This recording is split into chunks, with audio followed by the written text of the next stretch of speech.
to Texas A&M. They got a great football team, very well coached. They're big, they're tough, they're physical. They got great trenches. And then, more importantly, hats off to our guys. They're showing resiliency. Don't shoot me with that thing, man. Resiliency, toughness. Just found a way to continue to just keep, pushing through some difficult situations. The defense was off the charts the entire day. We found ourselves finally running the football and getting some chunk yardage. It took a while. We were all over the, we were up and down on offense. And just a great response to turn the ball over, both by the defense getting the ball back and the offense going right down the field and scoring. But with that, questions, please.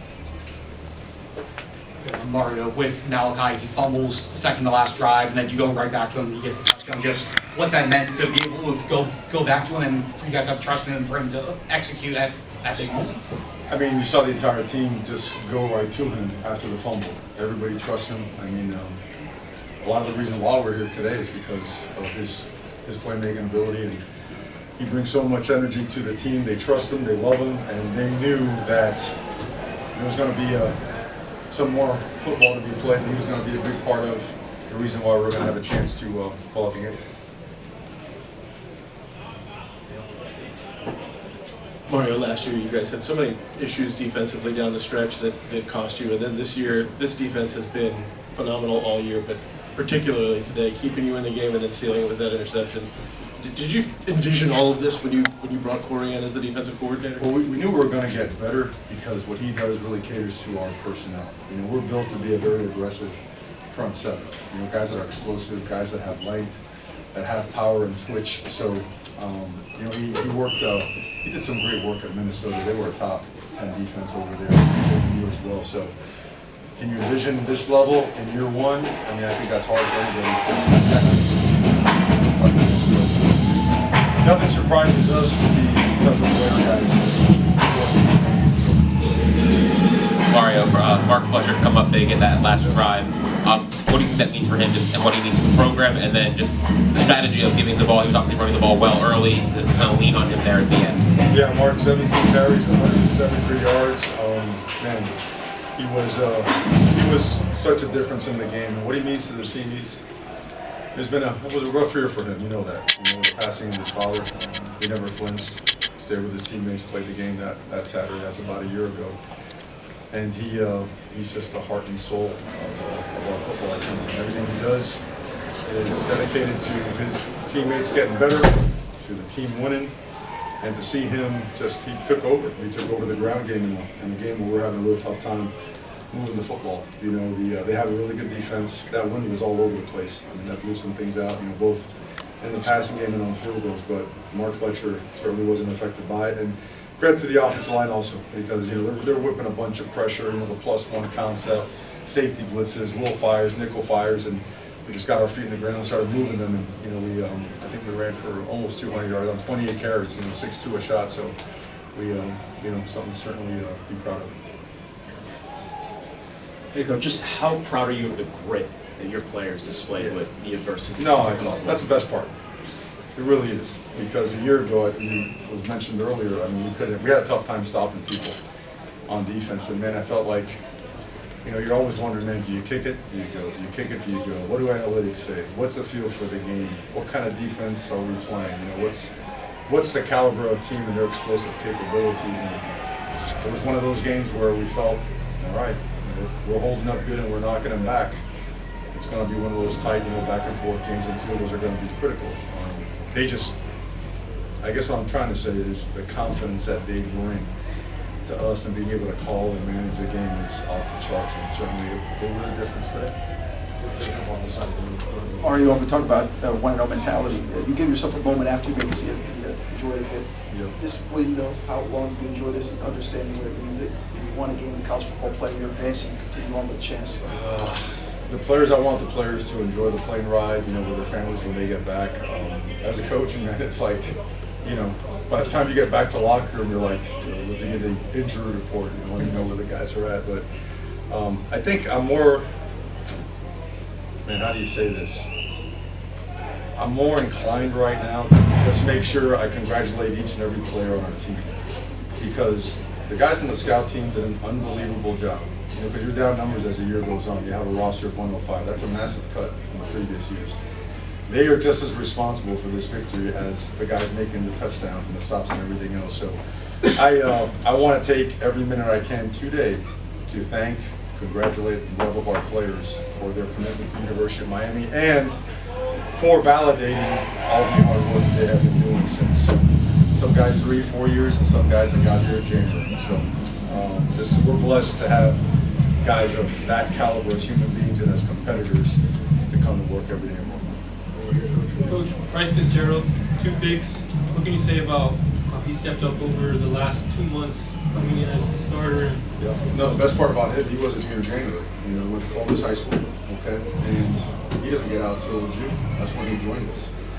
Quick study, right? He's really, people always wonder, man, how's he going to be able to catch up? I mean, he was the only one that started late. He never flinched. He spends every waking minute. It's kind of like Malachi, gets in there, just studies it up, spends extra time doing it. When the lights come on, and certain guys just kind of have it, right? He's that guy. When the lights come on, he knows what to do, how to do it, and there's no flinch in that guy at all. You don't sense any type of freshman reservation from him. So he certainly a guy that we're really, really proud of, and looking forward to more great play from him. Mario, to make the playoff is one statement, to win a game in the playoff in advance is another statement. What does this mean for the overall build of Miami football in terms of where you're headed, in the future? Do you take stock of milestone situations like this? Yeah, I do. I mean, I think it's important. I think it was important first to get in the playoff, then to go and win at a place like this, right? 100,000+ people on the road, a team that was arguably top 2 or 3 until their last game, and to get it done in this type of an environment. I think that, we needed that. If you could draw it up how we wanted it, we wanted to go there. We wanted to come here and do it against a great football team. So what does it mean for us? Continued progress, the vision, and we've never altered the course or deterred from, despite all the challenges that come with it, but that's part of it. So again, really proud of our players. It's all about them and that staff because again, 40+ days ago, we were lower than low, and found a way to just bring a different level of energy every single day and lift each other and the program up. And here we are with a chance to keep playing, and that's all that matters now. Got 3 more coaches. Sorry, here.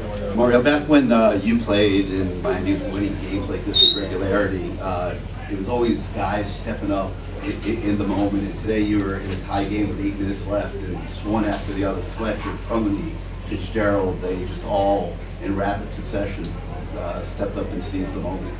Your thoughts? Well, they probably saw Andre Johnson and Egrin James and Michael Irvin on the sideline and said, hey, those were great days, but now it's our turn. And there's no flinch in these guys. And the way that they train, the way that we train, collectively as a group, the belief in each other is extremely strong. We train and wire our team to be confident and aggressive in everything that we do. And when you come into an environment like this, you have to find a way to take the momentum one play at a time, and it's probably going to be play 175, 180, 185 because they have a great team. They're going to keep coming, and we have guys that are about that life, that are about that type of training, that truly enjoy the situation that it calls for them to be at their best against great players. So a testament to them, a testament to recruiting, development, right? Because a lot of times gets lost in the mix with some of you guys, and just flat out just toughness and resilience. Got 2 more coaches out here. Hey, Coach, real quick. Just talk about that post-game smooch from Michael Irvin and some of the energy that he brings to the sideline. That was disgusting. I mean, he's got a lot of energy, man. I couldn't find enough wipies, to clean myself. But I mean, Mike is awesome. I remember being in high school and coming over to practice at the University of Miami, going, man, I want to be part of those dogs. Those guys were dogs. And I signed with them. I'm like, holy crap, these guys are really good. I'll never play here. You know what I mean? That guy means so much to the program, to its fan base, to our community, and then to see other guys show up as well, and all week long to see the pride returning to so many former players, to our administration that's worked so hard to put this all together, to our fans that traveled. I know these games are kind of tricky. They give you 5 tickets, and your people got to be stuck up in the corner, but They traveled well, they were felt, you know, but yeah, the smooch, I don't know about the smooch, man, you know, something like that. But God bless him, glad he's here, and glad he's here supporting us. Last question right here, Coach.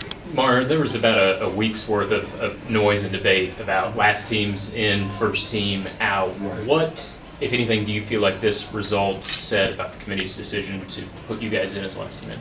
Look, this, regardless or irregardless of what the result was today, they made the right decision.